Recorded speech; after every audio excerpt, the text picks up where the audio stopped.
Standard resolution of vectors देखिए, तो जैसे स्टैंडर्ड फॉर्म में वेक्टर्स को किसी फ्रेम ऑफ रेफरेंस जैसे कार्टेशियन फ्रेम में स्पेसिफाइड डायरेक्शन जैसे X axis and Y axis के अलोंग रिजॉल्व किया जाता है, जितने वेक्टर्स गिवन है यहाँ। तो यहाँ जैसे A vector and B vectors given है, एक्स एक्सिस से जैसे ए वेक्टर अल्फा एंगल पर एंड बी क्या बीटा पर है, तो ए का अगर रिजोल्यूशन करेंगे तो ए से एक्स एक्सिस में परपेंडिकुलर ड्रॉप करेंगे ये,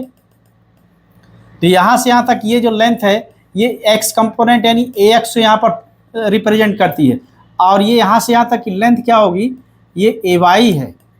तो ए वाई को हम यहाँ भी लिख सकते हैं। तो इस राइट एंगल ट्राइंगल में ए एक्स बेस में है एंड ए वाई परपेंडिकुलर में है, तो A x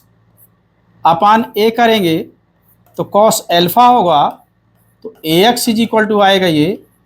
A cos alpha, and A Y upon A करेंगे तो perpendicular upon hypotenuse sine alpha हो गया ये, तो ए वाई इक्वल टू बना ए साइन एल्फा। ठीक है, ऐसे बी का भी रिजोल्यूशन करेंगे तो यहाँ पर ये यहाँ से ये भी था, तो ये इस राइट एंगल ट्राइंगल में यहाँ तक तो ये बी एक्स बेस में आएगा और ये बी वाई यहाँ पर परपेंडिकुलर में होगा,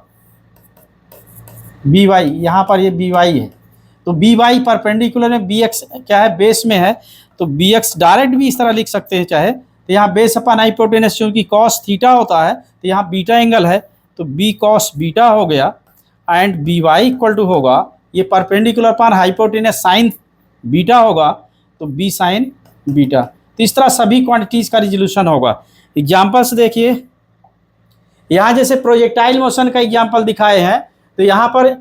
initial velocity of projection you vector हो गया जो हॉरिजॉन्टल से थीटा एंगल पर है, और जी वेक्टर हो गया, तो इस है ना यहाँ पर सभी टर्म्स को क्वांटिटीज़ को एक्सप्रेस करना है, जैसे इक्वेशन ऑफ ट्रेजेक्ट्री फाइंड करना है, टाइम ऑफ फ्लाइट करना है, मैक्सिमम हाइट निकालना है, इस तरह से जब एक्सप्रेशन करना है तो स्टैंडर्ड रिजोल्यूशन की नीड होती है।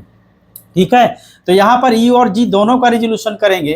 तो यू का रिजोल्यूशन करने के लिए परपेंडिकुलर ड्रॉप करें तो ये यू एक्स हो गया, एंड यहाँ क्या होगा ये यू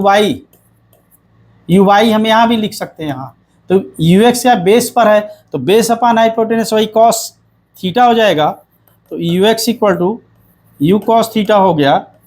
एंड यू वाई क्या होगा U sine theta perpendicular upon hypotenuse में।